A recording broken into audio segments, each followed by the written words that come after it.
Hello friends, आपण शिकतोय chapter modern periodic table standard 11 आणि आज आपला आहे लेक्चर नंबर 8। आज आपण पिरियडिक प्रॉपर्टीज बघायला सुरुवात करणार आहोत। तर पहिली पिरियडिक प्रॉपर्टी आहे व्हॅलन्सी। तसं 10वी मध्ये किंवा याच्याही आधी व्हॅलन्सीची कन्सेप्ट मी तुमच्या समोर मांडलेली आहे। आता व्हॅलन्सी म्हणजे काय, तर the number of electron loss gain और share by the atom of an element to get the electronic configuration of nearest inert gas, that is to get the stability, that is to get 8 electrons in the outermost orbit, अशी आपण व्हॅलन्सीची definition सांगत असतो। काय definition आहे की nearest inert गॅसचं electronic configuration मिळवण्यासाठी, म्हणजे स्टॅबिलिटी मिळवण्यासाठी, म्हणजे शेवटच्या ऑर्बिटमध्ये 8 इलेक्ट्रॉन आणण्यासाठी जेवढे इलेक्ट्रॉन लॉस गेन किंवा शेअर केले जातात त्याला आपण म्हणत असतो व्हॅलन्सी। उदाहरणार्थ हा घेतला आपण सोडियम। या सोडियमचा नियरेस्ट इनर्ट गॅस आहे निऑन। मग सोडियमला निऑन सारखं बनायचं आहे। मग सोडियमला जर का निऑन सारखं बनायचं आहे तर सोडियमला 1 इलेक्ट्रॉन लूज करावा लागेल। मग as sodium loses 1 electron, the valency of sodium is 1। मॅग्नेशियमचा सुद्धा नियरेस्ट इनर्ट गॅस निऑन आहे। मग त्याला सुद्धा निऑन सारखं व्हायचं आहे, त्यासाठी तो 2 इलेक्ट्रॉन लॉस करतो, म्हणून त्याची व्हॅलन्सी 2 आहे। निऑन ऑलरेडी स्टेबल आहे, तो इलेक्ट्रॉन लॉस गेन किंवा शेअर करत नाही आणि म्हणून त्याची व्हॅलन्सी 0 आहे। फ्लोरीनचा नियरेस्ट इनर्ट गॅस निऑन आहे। फ्लोरीन 2,7 आहे, त्याला 2,8 सारखं व्हायचं आहे, तो 1 इलेक्ट्रॉन गेन करेल आणि म्हणून फ्लोरीनची व्हॅलन्सी 1 आहे। तसंही आपण सांगितलं होतं की फ्लोरीन, क्लोरीन, ब्रोमीन, आयोडीन, ॲस्टटाईन या सगळ्यांच्या आउटरमोस्ट ऑर्बिटमध्ये 7 इलेक्ट्रॉन्स आहे। त्यांना स्टेबल होण्यासाठी 1 इलेक्ट्रॉनची आवश्यकता आहे, म्हणून ते 1 इलेक्ट्रॉन गेन करतात आणि म्हणून सगळे हॅलोजन्स नॉर्मली मोनोव्हॅलंट इन नेचर आहे, असं आपण लास्ट लेक्चरमध्ये बघितलेलं आहे। ऑक्सिजन 826 याचा पण नियरेस्ट इनर्ट गॅस निऑन आहे। मग निऑन सारखं होण्यासाठी त्याला 2 इलेक्ट्रॉन गेन करावे लागतील, म्हणून त्याची व्हॅलन्सी 2 आहे। तर नायट्रोजनला 3 इलेक्ट्रॉन गेन करावे लागतील, म्हणून नायट्रोजनची व्हॅलन्सी 3 आहे। मग काय डेफिनेशन होती, number of electron loss gain और share by the atom of an element to get the electronic configuration of nearest inert gas. कशा करता नियरेस्ट इनर्ट गॅसचं इलेक्ट्रॉनिक कॉन्फिगरेशन मिळवायचं, कारण to get stability. Stability is related with 8 electrons in the outermost orbit. This is the first definition of valency. आता व्हॅलन्सीची अजून एक definition आपण लक्षात घेऊ। The combining capacity of element with hydrogen और halogen is also called as valency of that element with hydrogen और halogen. एखादा एलिमेंट किती हायड्रोजन सोबत किंवा किती हॅलोजन सोबत कंबाईन होतो तो आकडा बघा, ती म्हणजे त्याची व्हॅलन्सी। उदाहरणार्थ सोडियम हा NaH म्हणजे सोडियम हायड्राइड असा कंपाऊंड तयार करतो, ज्यामध्ये सोडियम 1 हायड्रोजन सोबत कंबाईन झालाय। मग सोडियम जर का 1 हायड्रोजन सोबत कंबाईन झालाय म्हणजे याचा अर्थ सोडियमची व्हॅलन्सी 1 आहे। MgH2 magnesium hydride, magnesium 2 hydrogen सोबत कंबाईन झालाय म्हणजे मॅग्नेशियमची व्हॅलन्सी 2 आहे। Aluminium hydride AlH3 aluminium 3 hydrogen सोबत कंबाईन होतोय, मग ॲल्युमिनियमची valency with respect to hydrogen 3 आहे। SiH4 मध्ये सिलिकॉनची व्हॅलन्सी 4 आहे। PH3 फॉस्फिन, फॉस्फरसची व्हॅलन्सी 3 आहे। H2S सल्फर 2 हायड्रोजन सोबत कंबाईन होतोय, त्याची व्हॅलन्सी 2 आहे। क्लोरीन 1 हायड्रोजन सोबत कंबाईन होतोय, व्हॅलन्सी 1 आहे। ॲरेगॉन हायड्रोजन सोबत कंबाईन होत नाही, म्हणजे त्याची व्हॅलन्सी 0 आहे। This is the valency of these element with respect to hydrogen. Halogen सोबत सुद्धा याच पद्धतीने काढता येईल। NaCl सोडियम 1 क्लोरीन सोबत कंबाईन झालाय, त्याची व्हॅलन्सी 1 आहे। मॅग्नेशियम 2 क्लोरीन सोबत कंबाईन झालाय, व्हॅलन्सी 2 आहे। ॲल्युमिनियम 3 क्लोरीन सोबत कंबाईन झालाय, व्हॅलन्सी 3 आहे। SiCl4 मध्ये सिलिकॉनची व्हॅलन्सी 4 आहे। PCl3 मध्ये फॉस्फरसची व्हॅलन्सी 3 आहे। अर्थात दोन प्रकारचे कंपाऊंड आहे, PCl3 पण आहे, PCl5 पण आहे. यात फॉस्फरसची व्हॅलन्सी 3 आहे, तर यात फॉस्फरसची व्हॅलन्सी 5 आहे. इथे आपण लोअर घेतलाय PCl3, ज्यामध्ये फॉस्फरसची व्हॅलन्सी 3 आहे. ॲरेगॉन हा हॅलोजन सोबत कंबाईन होत नाही, त्याची व्हॅलन्सी 0 असल्याचं आपल्याला दिसून येईल. काय दिसतंय तुम्हाला? Valency with respect to hydrogen और हॅलोजन जेव्हा आपण बघतो थर्ड रो एलिमेंटमध्ये, in third row element, it is found that valency with respect to hydrogen or halogen gradually increases from 1, 2, 3, 4 and then decreases to 3, 2, 1 and valency of argon is 0. म्हणजे third row मध्ये valency सुरुवातीला वाढत जाते, 1, 2, 3, 4, मग कमी होत जाते 3, 2, 1 आणि ॲरेगॉनची इनर्ट गॅसची व्हॅलन्सी किती असते? 0 असते. ही झाली दुसरी डेफिनेशन व्हॅलन्सीची. व्हॅलन्सीची अजून एक डेफिनेशन आपल्याला बघायची आहे आणि ती आहे valency of the element with respect to oxygen. The combining capacity of element with oxygen is called as valency of that element with respect to oxygen. Combining capacity of element with oxygen is called as valency of that element with respect to oxygen. कशी शोधायची valency लक्षात घ्या. या ठिकाणी sodium कसा oxide तयार करतो? Na2O. आता लक्ष द्या जरा. या ठिकाणी Na2O मध्ये ऑक्सिजनची व्हॅलन्सी 2 आहे.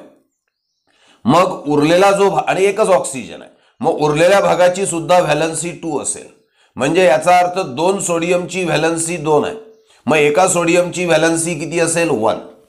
कशी काढली? पुन्हा लक्ष द्या. Na2O, एका ऑक्सिजनची व्हॅलन्सी 2, एकूण ऑक्सिजन 2च आहे. म्हणजे याचा अर्थ उरलेल्या भागाची सुद्धा व्हॅलन्सी 2 आहे. त्यामध्ये 2 सोडियम आहेत. मग 2 सोडियमची व्हॅलन्सी 2 तर एका सोडियमची व्हॅलन्सी 1. MgO, ऑक्सिजनची व्हॅलन्सी 2 आहे, उरलेल्या भागाची 2 आहे. उरलेल्या भागात एकच मॅग्नेशियम आहे, म्हणून एका मॅग्नेशियमची व्हॅलन्सी 2 आहे. आता या एक्झाम्पलवरनं पूर्ण आयडिया क्लिअर होईल. जरा व्यवस्थित लक्ष द्या. 2 भाग केले, ऑक्सिजन एका साईडला, दुसरा एका साईडला. एका ऑक्सिजनची व्हॅलन्सी 2 आहे, मग 3 ऑक्सिजनची व्हॅलन्सी 6 आहे. म्हणजे उरलेल्या भागाची 6 आहे.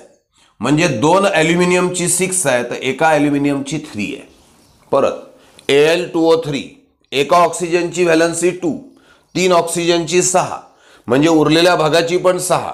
त्यात 2 ॲल्युमिनियम आहे, म्हणजे 2 ॲल्युमिनियमची 6 तर एका ॲल्युमिनियमची 3. SiO2, एका ऑक्सिजनची व्हॅलन्सी 2 आहे, 2 ऑक्सिजनची व्हॅलन्सी 4 आहे, म्हणजे उरलेल्या भागाची सुद्धा 4 आहे. आणि त्यामध्ये एकच सिलिकॉन आहे, म्हणजे सिलिकॉनची व्हॅलन्सी 4 आहे. P2O5 घेतला आपण, एका ऑक्सिजनची व्हॅलन्सी 2, 5 ऑक्सिजनची व्हॅलन्सी 10, उरलेल्या भागाची सुद्धा 10, म्हणजे 2 फॉस्फरसची 10 तर एका फॉस्फरसची 5. SO3, एका ऑक्सिजनची 2, 3 ऑक्सिजनची 6, उरलेल्या भागाची 6, एकच सल्फर आहे, सल्फरची valency with respect to oxygen 6 आहे. Cl2O7, यामध्ये एका ऑक्सिजनची 2, 7 ऑक्सिजनची 14, उरलेल्या भागाची 14, म्हणजे 2 क्लोरीनची 14 तर एका क्लोरीनची 7. ॲरेगॉन ऑक्सिजन सोबत कंबाईनच होत नाही, त्याची व्हॅलन्सी 0. काय दिसतंय तुम्हाला? While going from left to right in third row, valency gradually increases with respect to oxygen. Valency of the element with respect to oxygen in third row gradually increases. इथे काय झालं होतं? 1, 2, 3, 4, 3, 2, 1, 0. इथे मात्र काय आहे? 1, 2, 3, 4, 5, 6, 7 आणि मग ॲरेगॉनची 0 आहे. म्हणजे इथे ग्रॅज्युअली इन्क्रीज झाल्याचं आपल्याला दिसून येत आहे. लक्षात येत आहे? काय डेफिनेशन आहे? Combining capacity of element with oxygen is called as valency of that element with respect to oxygen. And in third row, valency of the element with respect to oxygen gradually increases from sodium to chlorine, that is from 1 to 7, and valency of argon is 0. तुम्हाला आठवत असेल तर यांचा group number लक्षात घ्या. याचा first A आहे, valency 1 आहे. सेकंड A, व्हॅलन्सी 2 आहे. थर्ड A, व्हॅलन्सी 3 आहे. फोर्थ A, व्हॅलन्सी 4 आहे. फिफ्थ A, व्हॅलन्सी 5 आहे. 6A, व्हॅलन्सी 6 आहे. 7th A, व्हॅलन्सी 7 आहे. 0 ग्रुप व्हॅलन्सी 0 आहे. म्हणजे its group number indicates its valency with respect to oxygen. त्याचा जो ग्रुप नंबर आहे तो त्याची विथ रिस्पेक्ट टू ऑक्सिजनची व्हॅलन्सी आपल्याला सांगत असतो. Group number indicates the valency of that element with respect to oxygen. ही आहे व्हॅलन्सी विषयी. इथे पण एक डोक्यात तुमच्या शंका असेल, P2O5 घेतला तसाच एक कंपाऊंड अस्तित्वात आहे P2O3. मग याचं काय काढता येईल आपल्याला? काय सांगता येईल?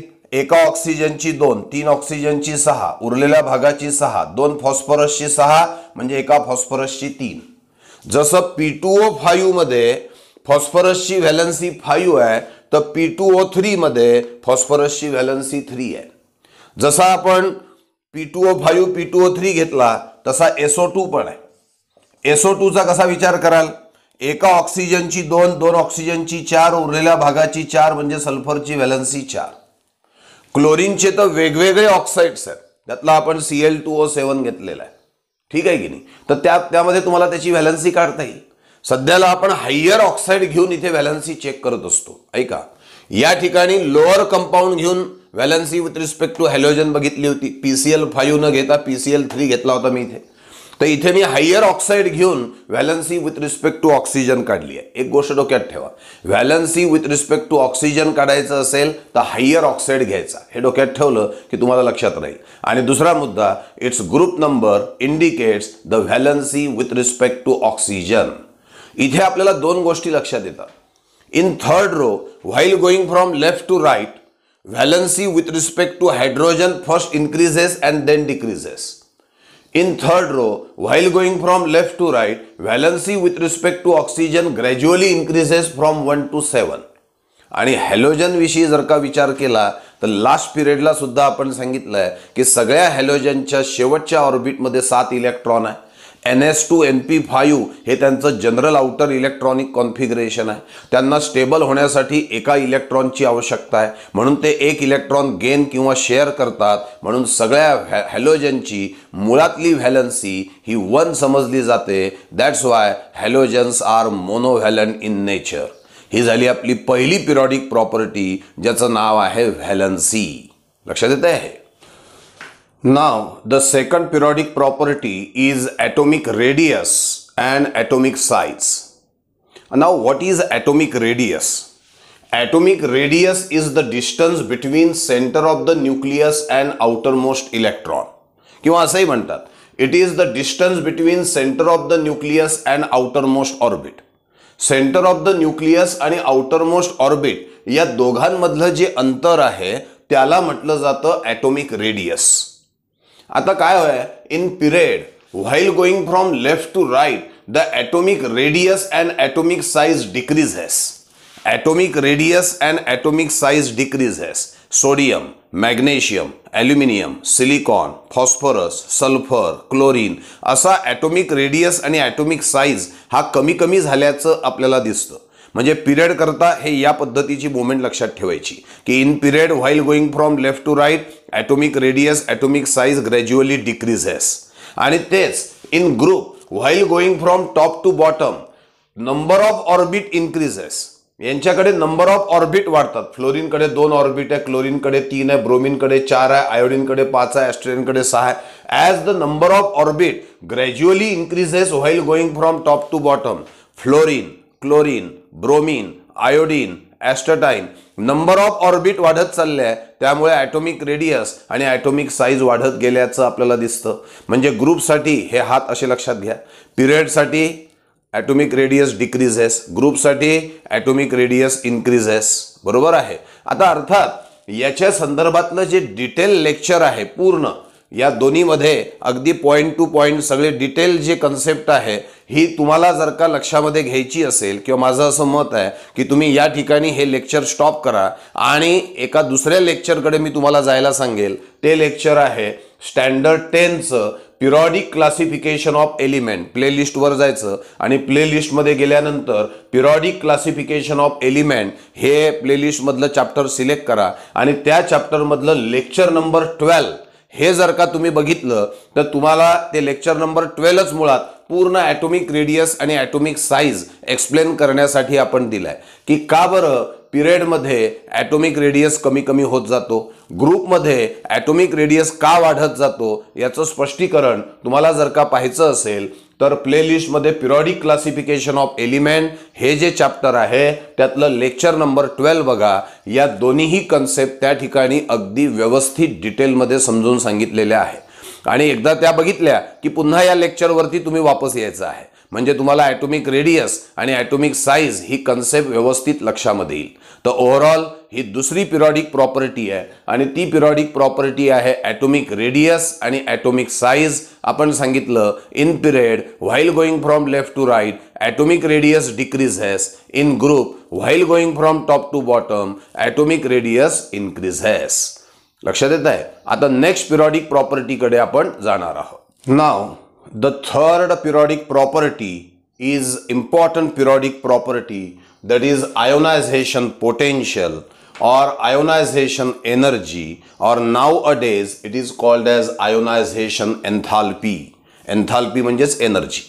त्याला आयोनायझेशन पोटेन्शियल हा पण शब्द वापरतात, थोडक्यात IP लिहायला सोपं जातं म्हणून IP असं देखील म्हटलं जातं. IP that is ionisation potential, that is ionisation energy, that is ionisation enthalpy. ही कन्सेप्ट आपल्याला आता लक्षात घ्यायची आहे. तर याची डेफिनेशन काय? समजा आपण सोडियम कन्सिडर केला. हा सोडियमचा न्यूक्लियस आहे. पहिल्या ऑर्बिटमध्ये 2 इलेक्ट्रॉन आहे, ठीक आहे. दुसऱ्या ऑर्बिटमध्ये 8 इलेक्ट्रॉन आहे आणि तिसऱ्या ऑर्बिटमध्ये 1 इलेक्ट्रॉन आहे. This is sodium, atomic number 11, electronic configuration 281. हा जो सोडियम आहे हा सोडियम आपण घेतला फ्री स्टेटमध्ये, आयसोलेटेड स्टेटमध्ये, कोणासोबत कंबायनिंग घेतलेला नाही. आणि याला आपण घेतलं गॅसियस स्टेटमध्ये. म्हणजे 2 गोष्टी महत्त्वाच्या आहेत. ज्या कोणत्या एलिमेंटचं तुम्हाला आयोनायझेशन पोटेन्शियल काढायचं आहे, ज्या कोणत्या एलिमेंटचं तुम्हाला आयोनायझेशन एन्थाल्पी काढायची आहे, पहिला मुद्दा हा आहे की तो ॲटम, त्या एलिमेंटचा तो ॲटम तुम्हाला फ्री आयसोलेटेड घ्यावा लागेल एकटा, आणि दुसरा त्याला तुम्हाला गॅसियस स्टेटमध्ये घ्यावा लागेल. तो जर का ऑलरेडी गॅस असेल तर काही प्रॉब्लेम नाही, पण जर का तो सॉलिड किंवा लिक्विड असेल तर त्याला पहिले कोणत्या स्टेटमध्ये आणा? गॅसियस स्टेटमध्ये. मग आपण सोडियमचं उदाहरण दिलं. मग पहिला मुद्दा सोडियमला घेतला आपण आयसोलेटेड स्टेटमध्ये, फ्री स्टेटमध्ये. दुसरा मुद्दा आपण त्याला गॅसियस स्टेटमध्ये आणलं.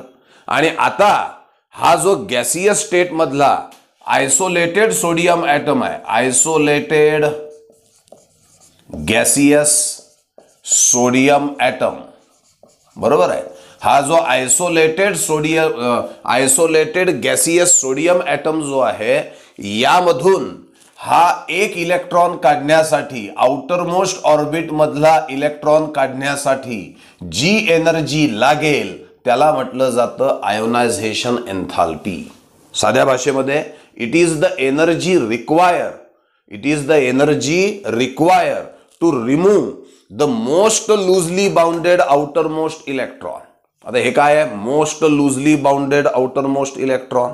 आता हा आउटर मोस्ट इलेक्ट्रॉन आहे, म्हणजे सगळ्यात बाहेरचा इलेक्ट्रॉन आहे, म्हणजे न्यूक्लियस पासून तो सगळ्यात दूर आहे, म्हणजे न्यूक्लियसचं फोर्स ऑफ अट्रॅक्शन त्याच्यावरती सगळ्यात कमी आहे. मग न्यूक्लियसचं फोर्स ऑफ अट्रॅक्शन त्याच्यावर सगळ्यात कमी आहे, याचा अर्थ तो न्यूक्लियस पासून लूजली बाउंडेड आहे की नाही. म्हणून त्याला शब्दप्रयोग वापरलेला आहे most loosely bound outer most electron. Outer most electron हे नेहमी लूजली बाउंडच असतात, कारण ते न्यूक्लियस पासून दूर असतात. त्यामुळे न्यूक्लियसचं त्यांच्यावरचं फोर्स ऑफ अट्रॅक्शन कमी असतं आणि त्यामुळे ते लूजली बाउंड असतात. मग काय म्हणतोय बघा, what is ionisation enthalpy? It is the energy require. कशा करता? To remove most loosely bounded outer most electron. It is the energy required to remove most loosely bounded outermost electron. कोणामधून? From the isolated gaseous atom. कोणामधून? तर from the isolated, आणि त्यातही gaseous item. बरं, electron काढला म्हणजे कोण तयार होईल? Cation. To form the cation is called as ionisation enthalpy. पहिला प्रश्न, काय ionisation enthalpy? It is the energy required. कशा करता? To remove the most loosely bounded outer most electron. कोणामधून? From the isolated gaseous atom. मग काय तयार होईल? To form the cation. मनाशी असे प्रश्न विचारा, डेफिनेशन तयार होते. पहिला प्रश्न विचारला काय आहे? It is the energy require. दुसरा प्रश्न विचारला कशा करता? To remove the most loosely bounded outer most electron. तिसरा प्रश्न कोणामधून? From the isolated gaseous atom. चौथा प्रश्न काय तयार होईल मग? To form the cation, that is called as ionisation enthalpy और आयोनायझेशन पोटेन्शियल. आता कंटिन्यू मध्ये डेफिनेशन याच्यावरनं तयार करू आपण. Ionisation enthalpy, it is the energy required to remove most loosely bounded outermost electron from the isolated gaseous atom to form the cation is called as ionization potential or ionization enthalpy. बघा तशीच definition लिहिली आहे की नाही आपण इथे. The energy required to remove most loosely bound outermost electron from the isolated, that is free gaseous atom, to form the cation is called as ionization enthalpy. ठीक आहे की डेफिनेशन. आता ही जी आयोनायझेशन एन्थाल्पी आहे, इट डिपेंड्स अपॉन, कोणावर अवलंबून आहे? It depends upon atomic size, nuclear charge that is atomic number, as well as screening और शिल्डिंग इफेक्ट. आता आयोनायझेशन एन्थाल्पी या तिघांवर कशा पद्धतीने अवलंबून आहे ते आपल्याला लक्षामध्ये घ्यायचं आहे. पहिला मुद्दा आहे ॲटोमिक साइज. समजा आपण विचार केला, if the atomic size is small. जर का ॲटोमिक साइज स्मॉल असेल, जर का ॲटोमिक साइज स्मॉल असेल तर हा जो आउटरमोस्ट इलेक्ट्रॉन आहे हा न्यूक्लियसच्या जवळ असेल. आणि आउटरमोस्ट इलेक्ट्रॉन जर का न्यूक्लियसच्या जवळ असेल तर तो टाइटली बाउंड असेल, त्याला न्यूक्लियस घट्ट पकडून ठेवेल. आणि त्या घट्ट पकडून ठेवलेल्या इलेक्ट्रॉनला जर का तुम्हाला काढायचं असेल, जर का तुम्हाला रिमूव्ह करायचं असेल तर त्यासाठी एनर्जी कशी लागेल? जास्त लागेल. म्हणजे higher ionisation enthalpy is required. काय वाक्यरचना आहे बघा. ॲटोमिक साइज जर का आपण स्मॉल घेतला, ॲटोमिक साइज स्मॉल याचा अर्थ आउटरमोस्ट इलेक्ट्रॉन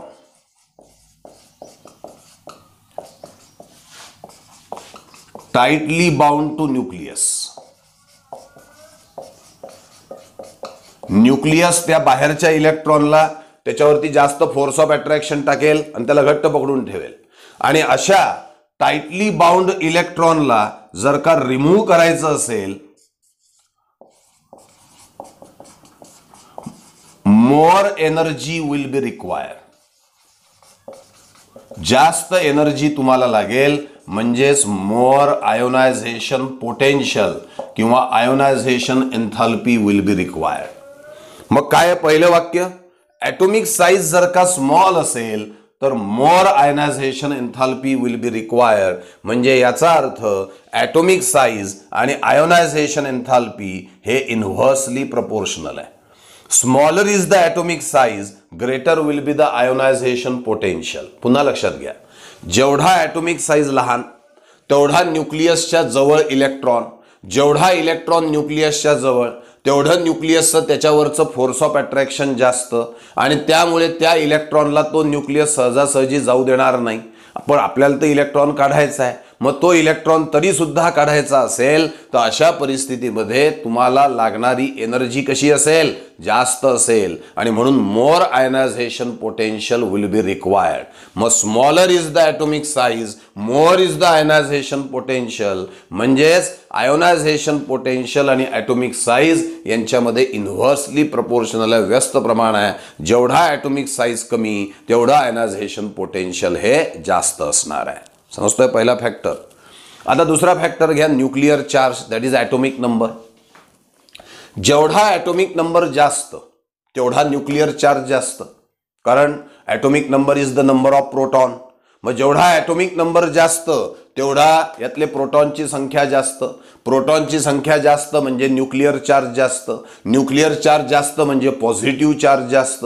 आणि जेवढा पॉझिटिव्ह चार्ज, जेवढा न्यूक्लियर चार्ज जास्त असेल तेवढा तो इलेक्ट्रॉनवरती फोर्स ऑफ अट्रॅक्शन जास्त टाकेल. आणि इलेक्ट्रॉनवरती फोर्स ऑफ अट्रॅक्शन जर का त्यांनी जास्त टाकलं तर तो इलेक्ट्रॉनला घट्ट पकडून ठेवेल. आणि अशा घट्ट पकडून ठेवलेल्या इलेक्ट्रॉनला जर का रिमूव्ह करायचं असेल तर एनर्जी जास्त लागेल. म्हणजे जास्त आयोनायझेशन पोटेन्शियल तिथे रिक्वायर्ड असेल. काय सिक्वेन्स आहे लक्षात घ्या. पहिले आपण काय सांगितलं? पहिले सांगितलं आपण की मोर ॲटॉमिक नंबर म्हणजेच greater nuclear charge. Greater nuclear charge याचा अर्थच काय? ग्रेटर न्यूक्लिअर चार्ज म्हणजे greater positive charge. Greater nuclear charge म्हणजे greater positive charge.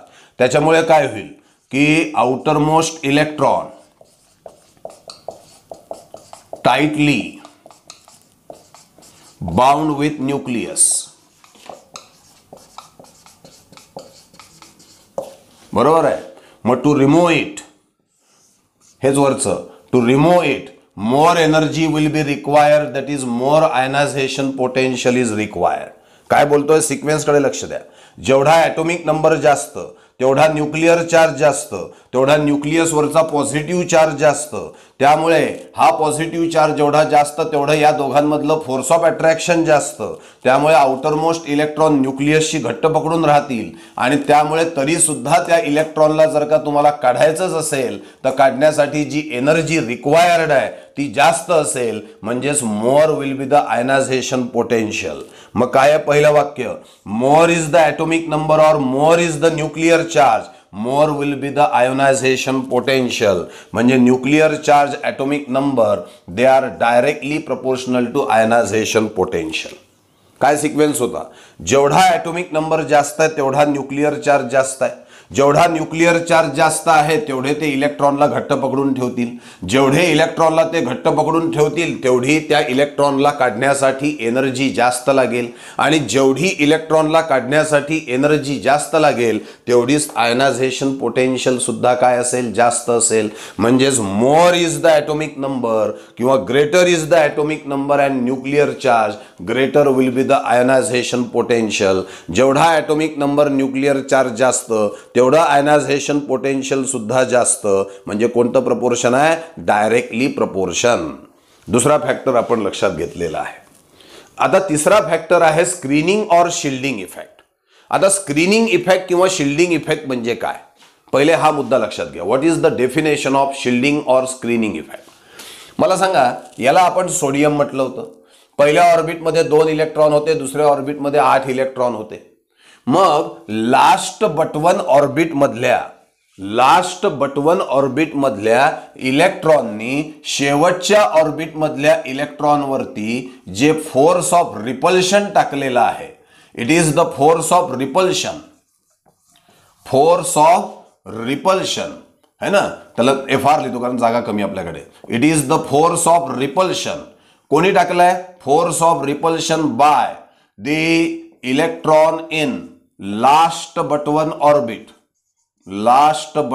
orbit on electron in outermost orbit. बघा, व्हॉट इज शिल्डिंग और स्क्रीनिंग इफेक्ट? शिल्डिंग किंवा screening effect म्हणजे काय? तर शिल्डिंग किंवा स्क्रीनिंग इफेक्ट म्हणजे हे एक प्रकारचं फोर्स ऑफ रिपल्शन आहे. कोणी टाकलं फोर्स ऑफ रिपल्शन? तर लास्ट बट वन ऑर्बिट मधल्या इलेक्ट्रॉननी. कोणावर टाकलं? तर आउटर मोस्ट ऑर्बिट मधल्या इलेक्ट्रॉनवरती टाकलेलं फोर्स ऑफ रिपल्शन. पूर्ण वाक्य काय? शिल्डिंग और screening effect is the force of attraction is the force of repulsion. In fact, screening effect or shielding effect, it is the force of repulsion by the electron in last but one orbit on the electron in outermost orbit. म्हणजे overall काय? तर shielding effect किंवा screening effect हे force of repulsion आहे. आता या force of repulsion मुळे काय होतं की हे इलेक्ट्रॉन, आतले इलेक्ट्रॉन या बाहेरच्या इलेक्ट्रॉनला दूर ढकलतात. मग आतले इलेक्ट्रॉन बाहेरच्या इलेक्ट्रॉनला दूर ढकलतात म्हणजेच हे इलेक्ट्रॉन न्यूक्लियस पासून दूर जातात. न्यूक्लियस पासून दूर गेले म्हणजेच न्यूक्लियसचं फोर्स ऑफ अट्रॅक्शन कमी होईल. म्हणजेच त्या ठिकाणी आपल्याला असं लक्षात येईल की तो इलेक्ट्रॉन लूजली बाउंड झालेला आहे आणि लूजली बाउंड इलेक्ट्रॉनला काढण्यासाठी एनर्जी कशी लागेल? कमी लागेल. ऐका परत एकदा. पहिला फॅक्टर आपण सांगितला की इफ द शिल्डिंग और स्क्रीनिंग इफेक्ट इज मोर, याचा अर्थ काय? मोर will be the force of repulsion. हे फोर्स ऑफ रिपल्शन जास्त असेल. मोर फोर्स ऑफ रिपल्शन म्हणजे आउटर मोस्ट इलेक्ट्रॉन हे झाले लूजली बाउंडेड कारण ते दूर झाले आहेत न्यूक्लियस पासून. लुजली बाउंड, आउटर मोस्ट इलेक्ट्रॉन काय झाले, लुजली बाउंड. आणि अशा लुजली बाउंड इलेक्ट्रॉनला जर का तुम्हाला काढायचं असेल, to remove it less energy is required. Less energy is required म्हणजेच less ionization potential will be required. पहिला शब्द काय होता, पहिला शब्द होता मोर इज द स्क्रीनिंग और शिल्डिंग इफेक्ट, आणि शेवटचा शब्द आहे less will be the ionisation potential. म्हणजे शिल्डिंग आणि स्क्रीनिंग इफेक्ट जास्त असेल तर आयोनायझेशन पोटेन्शियल कमी असतं. म्हणजे इथे आहे इन्व्हर्सली प्रपोर्शन. पुन्हा हा फॅक्टर जरा व्यवस्थित लक्षात घ्या. शिल्डिंग इफेक्ट किंवा स्क्रीनिंग इफेक्ट म्हणजे आतल्या ऑर्बिटमधल्या इलेक्ट्रॉननी बाहेरच्या ऑर्बिटमधल्या इलेक्ट्रॉनवर टाकलेल्या फोर्स ऑफ रिपल्शनला आपण शिल्डिंग और स्क्रीनिंग इफेक्ट असं म्हणत असतो. मग आता जेवढा शिल्डिंग और स्क्रीनिंग इफेक्ट जास्त तेवढे हे इलेक्ट्रॉन दूर ढकलल्या जातील, हे न्यूक्लियस पासून दूर जातील, म्हणजे ते लुजली बाउंड राहतील. आणि लुजली बाउंड जर का आहे तर त्यांना काढण्यासाठी लागणारी एनर्जी साहजिकच कमी असेल. म्हणजे less ionization potential will be required. Sequence काय होता, मोर इज द स्क्रीनिंग और shielding effect, more will be the force of repulsion, outermost electron then become loosely bounded because they go away from the nucleus, and hence to remove such a loosely bound electron less energy, less ionization potential is required. So more is the screening effect, less is the ionization potential, means screening or shielding effect is inversely proportional to ionization potential. तीन गोष्टी इथे आपण सांगितल्या आहेत. atomic size is inversely proportional to ionization potential, nuclear charge atomic number is directly proportional to ionization potential, and screening or shielding effect is inversely proportional to ionization potential. असे तीन factors आपण इथे दिले आहेत. सध्या आतापर्यंत आपण आयोनायझेशन एन्थाल्पीची डेफिनेशन काय आहे, त्याचबरोबर factors affecting ionization enthalpy and how they are related with ionization enthalpy ही गोष्ट आपण या ठिकाणी लक्षामध्ये घेतलेली आहे. Now about the ionization potential in third row element. Third row element मध्ये आयोनायझेशन पोटेन्शियलचं काय होतं, ते कशा पद्धतीने बदलत जातं, हे आता आपल्याला लक्षामध्ये घ्यायचं आहे. तर बघा, third row element sodium, magnesium, aluminium, silicon, phosphorus, sulphur, chlorine आणि ॲरेगॉन. तर while going from left to right, जेव्हा पिरियड असतो तेव्हा आपण लेफ्ट टू राईट म्हणतो, कारण पिरियड आडवा असतो. While going from left to right the atomic number gradually increases. Atomic number जो आहे तो हळूहळू वाढत चाललेला आहे. As the atomic number increases naturally nuclear charge also increases. At the same time आत्ताच आपण सांगितलं होतं की while going from left to right the atomic radius decreases. Sodium, magnesium, aluminium, silicon, phosphorus, sulphur, chlorine atomic radius कमी कमी झाल्याचं आपल्याला दिसून येतं. म्हणजे दोन मुद्दे लक्ष द्या. In third row while going from left to right atomic number increases, that is nuclear charge increases. At the same time atomic radius, atomic size decreases.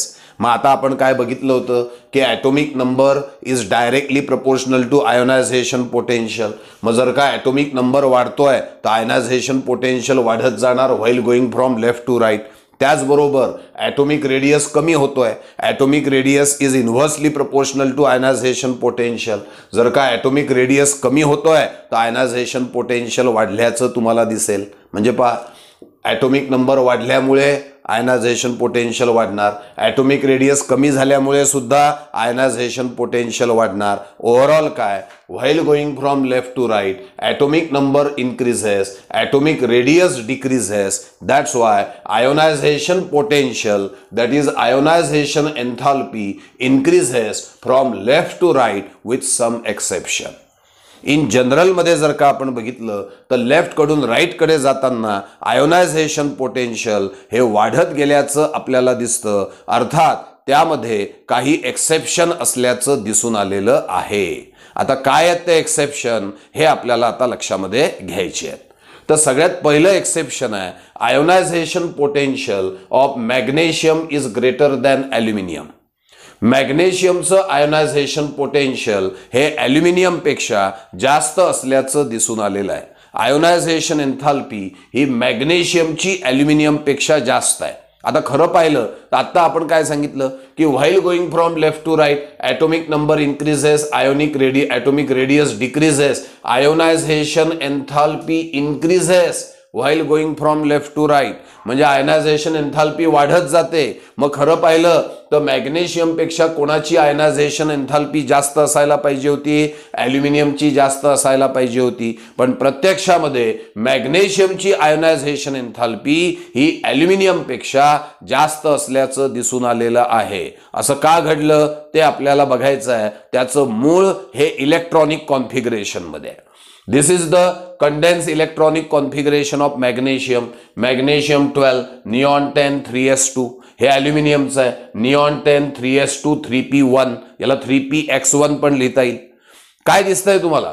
मॅग्नेशियमचा 3s हा कम्प्लिटली फिल्ड आहे. मग as the 3s of magnesium is completely filled, naturally the electronic configuration of magnesium is somewhat stable. It is not so stable as that of inert gases. Inert gas एवढा stable नाही आहे, पण एक थोडीफार additional stability, हंस extra stability रूलची concept आपण बोललो होतो. त्यानुसार जर का सबशेल हे फुलफिल्ड असेल तर that gives additional stability to the electronic configuration of magnesium. त्यामुळे काय आहे, मॅग्नेशियमच्या इलेक्ट्रॉनिक कॉन्फिगरेशनला एक ॲडिशनल स्टॅबिलिटी आहे. ती ॲडिशनल स्टॅबिलिटी ॲल्युमिनियममध्ये दिसत नाही, कारण ॲल्युमिनियमचं शेवटचं आहे 3p आणि 3p मध्ये एकच इलेक्ट्रॉन आहे. पीची मॅक्झिमम कॅपॅसिटी 6 इलेक्ट्रॉनची आहे. एक तर 6 इलेक्ट्रॉन किंवा 3 इलेक्ट्रॉन म्हणजे हाफ फिल्ड असतं तर त्याला काहीतरी एक्स्ट्रा स्टॅबिलिटी मिळाली असती. ना हे फुलफिल्ड आहे ना हे हाफ फिल्ड आहे. त्यामुळे ती एक्स्ट्रा स्टॅबिलिटी आपल्याला ॲल्युमिनियमच्या इलेक्ट्रॉनिक कॉन्फिगरेशनकडे दिसत नाही. पुन्हा ऐका, मॅग्नेशियमचं 3s सबशेल कम्प्लिटली फिल्ड आहे. ॲल्युमिनियमचं 3p सबशेल ना कम्प्लिटली फिल्ड आहे ना हाफ फिल्ड आहे. त्यामुळे ॲल्युमिनियमच्या इलेक्ट्रॉनिक कॉन्फिगरेशनला ती एक्स्ट्रा स्टॅबिलिटी मिळत नाही जी मॅग्नेशियमच्या इलेक्ट्रॉनिक कॉन्फिगरेशनला मिळाल्याचं आपल्याला दिसून येतं. बघा काय म्हटलंय आपण, for magnesium 3s subshell is completely filled and hence has more stable electronic configuration as compared to aluminum. मला सांगा, ही ॲडिशनल स्टॅबिलिटी मॅग्नेशियमला आहे. मग जर का त्यातनं एक इलेक्ट्रॉन आपण काढला तर ती ॲडिशनल स्टॅबिलिटी जाईल. मग हा मॅग्नेशियम स्वतःची ॲडिशनल स्टॅबिलिटी जाऊ देईल का? नाही. मग तो मॅग्नेशियम हा इलेक्ट्रॉन द्यायला विरोध करतो. मग हा इलेक्ट्रॉन द्यायला विरोध करतोय, पण तरी पण आपल्याला तो इलेक्ट्रॉन काढायचा आहे. मॅग्नेशियमचा इलेक्ट्रॉन द्यायला विरोध आहे आणि तरी पण आपल्याला तो इलेक्ट्रॉन काढायचा आहे. साहजिकच तो इलेक्ट्रॉन काढण्यासाठी आपल्याला एनर्जी जास्त लागेल, म्हणजे आयोनायझेशन एन्थाल्पी जास्त लागेल. म्हणून आपण म्हणतोय की मॅग्नेशियमची आयोनायझेशन एन्थाल्पी ही ॲल्युमिनियमपेक्षा जास्त आहे. उलट ॲल्युमिनियमच्या बाबतीत काय होईल, जर का हा इलेक्ट्रॉन तुम्ही काढून टाकला, गेला इलेक्ट्रॉन, तर याचं 3s हे आउटर मोस्ट होईल आणि ते कम्प्लिटली फिल्ड होईल. उलट त्याला एक्स्ट्रा स्टॅबिलिटी मिळेल. म्हणून ॲल्युमिनियम म्हणतो घेऊन जा हा electron. Aluminium is ready to lose the electron. मग स्वतः ॲल्युमिनियमच इलेक्ट्रॉन द्यायला तयार आहे. मग तो इलेक्ट्रॉन काढण्यासाठी एनर्जी कमी लागेल. म्हणून ॲल्युमिनियमची आयोनायझेशन एन्थाल्पी ही कमी असल्याचं आपल्याला दिसून येत आहे. मग magnesium 3s subshell completely filled आहे, एक्स्ट्रा स्टॅबिलिटी आहे. ती एक्स्ट्रा स्टॅबिलिटी मॅग्नेशियम गमवायला तयार नाही आणि तरी सुद्धा इलेक्ट्रॉन काढायचा असेल तर आयनायझेशन एन्थाल्पी जास्त लागेल. ॲल्युमिनियम हा इलेक्ट्रॉन द्यायला तयार आहे, स्वतःच तयार असल्यामुळे त्याला काढण्यासाठी एनर्जी कमी लागेल. म्हणून ॲल्युमिनियमची आयोनायझेशन एन्थाल्पी कमी आहे आणि मॅग्नेशियमची आयोनायझेशन एन्थाल्पी जास्त आहे. याच्याकरता एक अजून पुरावा आहे आपल्याकडे. अजून एक त्या ठिकाणी आपण पॉइंट मेन्शन करू शकतो. तो काय आहे, तुम्ही बघा, या ठिकाणी मॅग्नेशियमचा शेवटचा इलेक्ट्रॉन s मध्ये आहे, तर ॲल्युमिनियमचा शेवटचा इलेक्ट्रॉन p मध्ये आहे. न्यूक्लियस पासून जर का आपण विचार केला तर एखाद्या ऑर्बिटमध्ये s subshell is closer to nucleus as compare to p subshell. s subshell हा न्यूक्लियसच्या जवळ असतो कोणापेक्षा? p सबशेल पेक्षा. म्हणजे मला सांगा, s सबशेल मधला इलेक्ट्रॉन मॅग्नेशियमच्या s सबशेल मधला इलेक्ट्रॉन हा न्यूक्लियसच्या जवळ आहे आणि ॲल्युमिनियम मधला p सबशेल मधला इलेक्ट्रॉन हा न्यूक्लियस पासून दूर आहे. मग as the last electron of magnesium in s subshell is more closer and tightly bound to nucleus. मॅग्नेशियमचा शेवटचा इलेक्ट्रॉन कोणत्या सबशेल मध्ये म्हटला होता? एस, आणि तो क्लोजर टू न्यूक्लियस आहे, त्यामुळे तो इलेक्ट्रॉन हा टाइटली बाउंड टू न्यूक्लियस असेल as compare to the last electron of aluminium which is present in p subshell. वाक्य पुन्हा व्यवस्थित लक्ष द्या. Last electron of magnesium is in s subshell. Okay, hence it is more closer and tightly bound to nucleus as compared to the last electron of aluminium which is in p subshell. म्हणजे कोणाचा शेवटचा electron न्यूक्लियसनी घट्ट पकडून ठेवलेला आहे? तर मॅग्नेशियमचा, कारण तो क्लोजर टू न्यूक्लियस आहे. मग न्यूक्लियस जर का यातल्या इलेक्ट्रॉनला घट्ट पकडून ठेवतोय तर त्याला काढण्यासाठी एनर्जी जास्त लागेल, म्हणून मॅग्नेशियमची आयनायझेशन एन्थाल्पी जास्त आहे. त्या मानाने ॲल्युमिनियमची आयनायझेशन एन्थाल्पी कमी असल्याचं आपल्याला दिसून येईल. म्हणजे दोन कारणं आपण दिले. एक, कम्प्लिटली फिल्ड असल्यामुळे एक्स्ट्रा स्टॅबिलिटी आहे म्हणून आयनायझेशन एन्थाल्पी जास्त आहे. दुसरं, शेवटचा इलेक्ट्रॉन एस सबशेलमध्ये आहे आणि एस सबशेलमधला इलेक्ट्रॉन हा क्लोजर टू न्यूक्लियस असतो आणि त्याला काढण्यासाठी एनर्जी जास्त लागेल, म्हणजेच आयनायझेशन एन्थाल्पी जास्त लागेल. म्हणून मॅग्नेशियमची आयनायझेशन एन्थाल्पी एक्सेप्शनली ही ॲल्युमिनियमपेक्षा जास्त असल्याचं दिसून येतं. हे पहिलं एक्सेप्शन आपल्याला या ठिकाणी मिळालेलं आहे. असंच अजून एक एक्सेप्शन आहे, ते आहे फॉस्फरस आणि सल्फरचं. ते काय एक्सेप्शन आहे ते आता आपल्याला लक्षामध्ये घ्यायचं आहे. Now about the second exception is that the ionization enthalpy of phosphorus is greater than sulphur. खरं पाहिलं तर आता आपण सांगितलं होतं की ionization potential increases from left to right. मग त्या नियमानुसार फॉस्फरसपेक्षा कोणाची आयनायझेशन एन्थाल्पी जास्त पाहिजे होती? सल्फरची. पण प्रत्यक्षामध्ये फॉस्फरसची आयनायझेशन एन्थाल्पी ही सल्फरपेक्षा जास्त आहे. का? त्याचं मूळ इलेक्ट्रॉनिक कॉन्फिगरेशनमध्ये.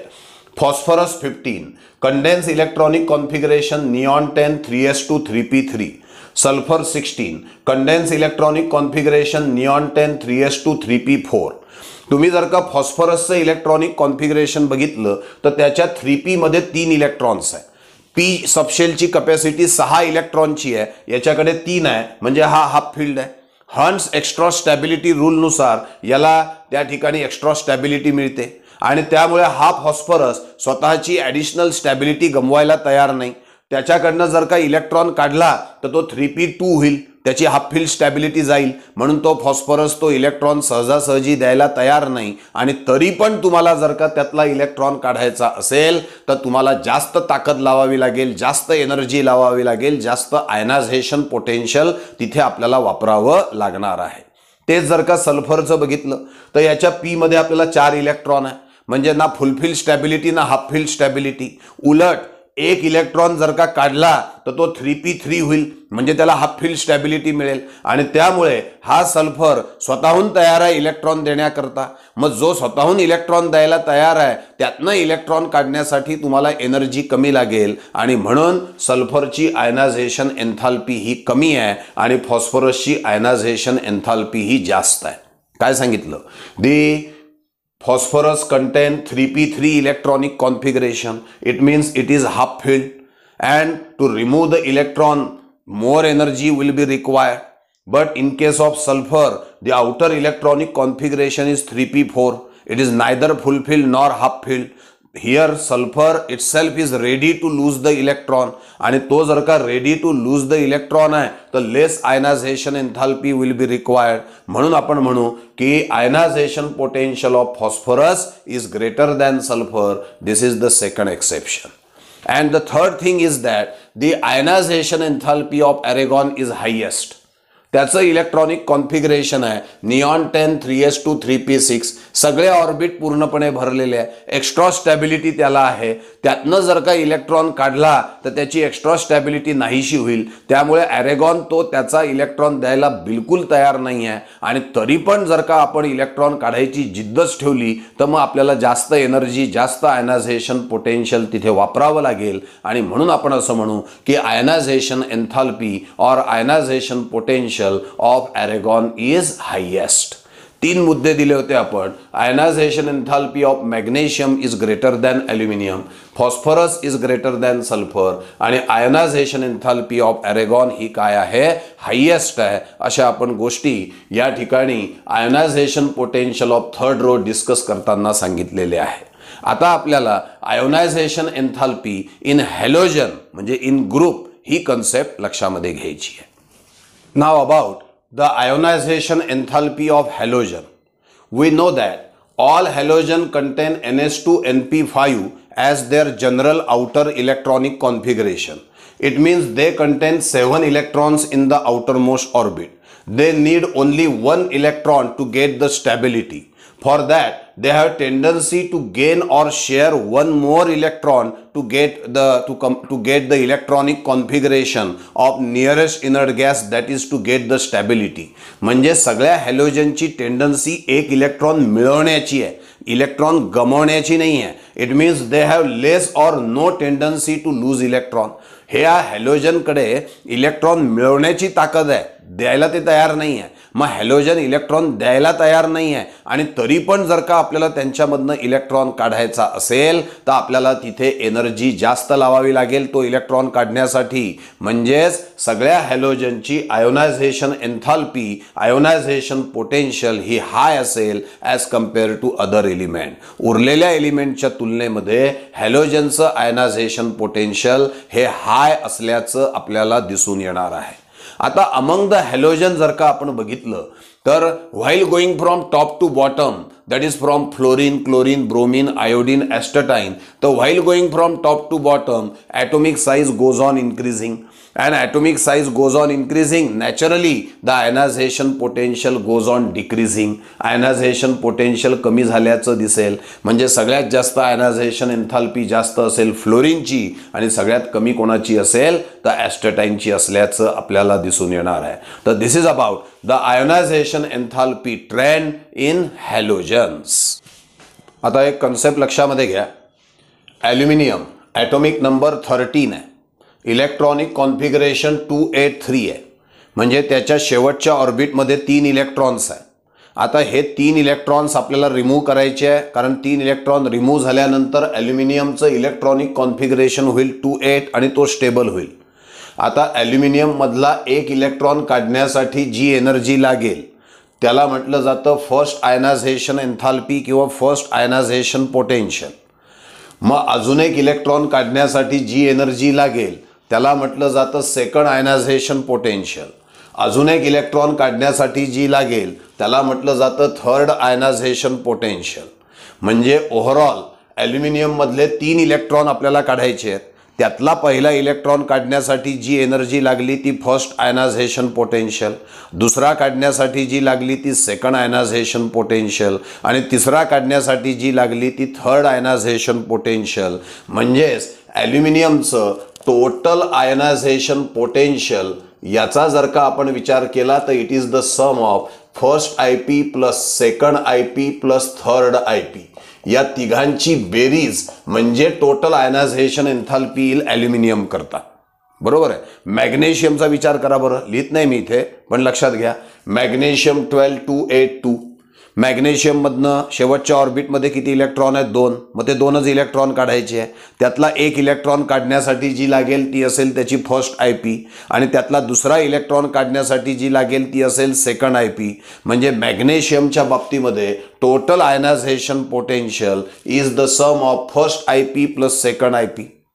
सल्फर 16 घ्या, 6 इलेक्ट्रॉन्स आहे.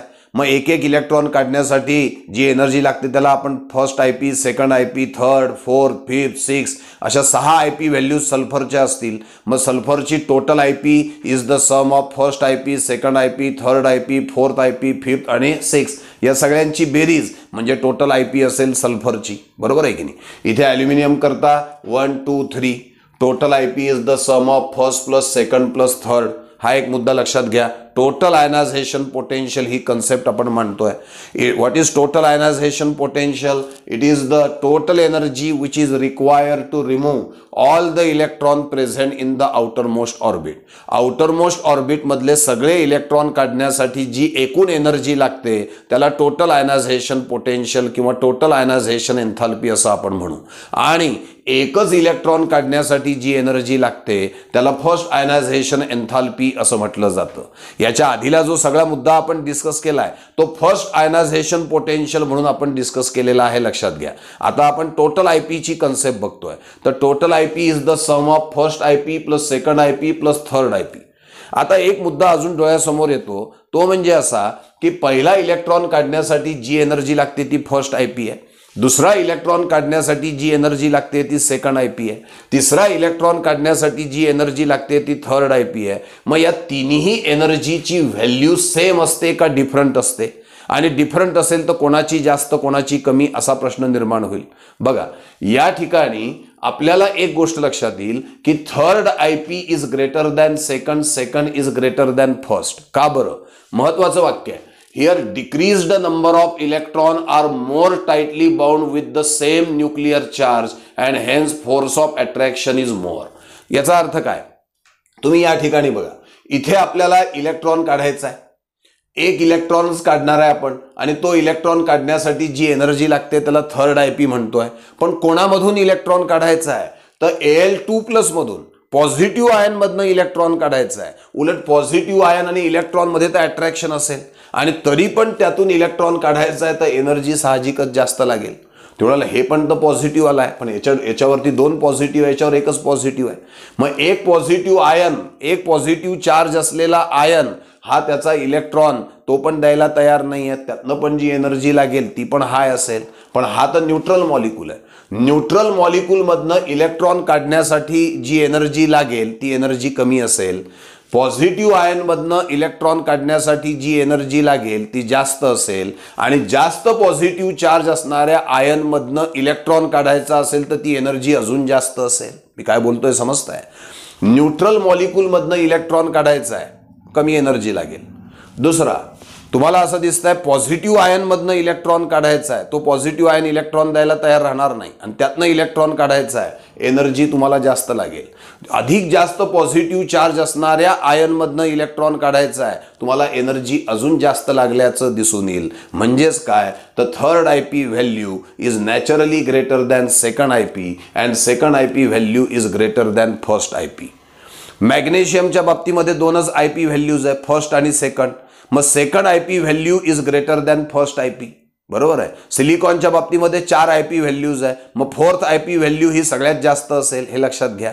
तर ॲल्युमिनियमच्या बाबतीमध्ये third IP is greater than second, second IP is greater than first. का बरं? थोडक्यात कारण दिलं आहे.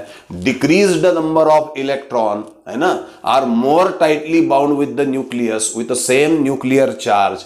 That's why more energy will be required here and hence IP, third IP is greater than second and second IP will be greater than first. समजताय? एक मुद्दा अजून लक्षात घ्या. आपण while going from left to right in period आपण काय म्हणत असतो? समजा आपण घेतला Na, Mg, Al, Si, P, S, Cl, Ar. While going from left to right the ionization enthalpy increases असं आपण म्हणतो. ज्या वेळेला आपण म्हणतो की ionization enthalpy increases without any exception then we are considering total IP. तेव्हा आपण कोणाचा विचार करत असतो? टोटल आयपीचा. लक्ष द्या, total IP of argon is highest. अरेगॉनची टोटल आयपी सगळ्यात जास्त आहे. कोणापेक्षा? क्लोरीनपेक्षा. क्लोरीनची कोणापेक्षा जास्त आहे? सल्फर. सल्फरची कोणापेक्षा जास्त आहे? फॉस्फरस. फॉस्फरसची कोणापेक्षा जास्त येईल? सिलिकॉन. सिलिकॉनची कोणापेक्षा जास्त येईल? ॲल्युमिनियम. ॲल्युमिनियमची कोणापेक्षा जास्त येईल? मॅग्नेशियम. मी टोटल आयपी बोलतोय कारण ॲल्युमिनियमची टोटल आयपी म्हणजे कोणाची बेरीज आहे? First plus second plus third.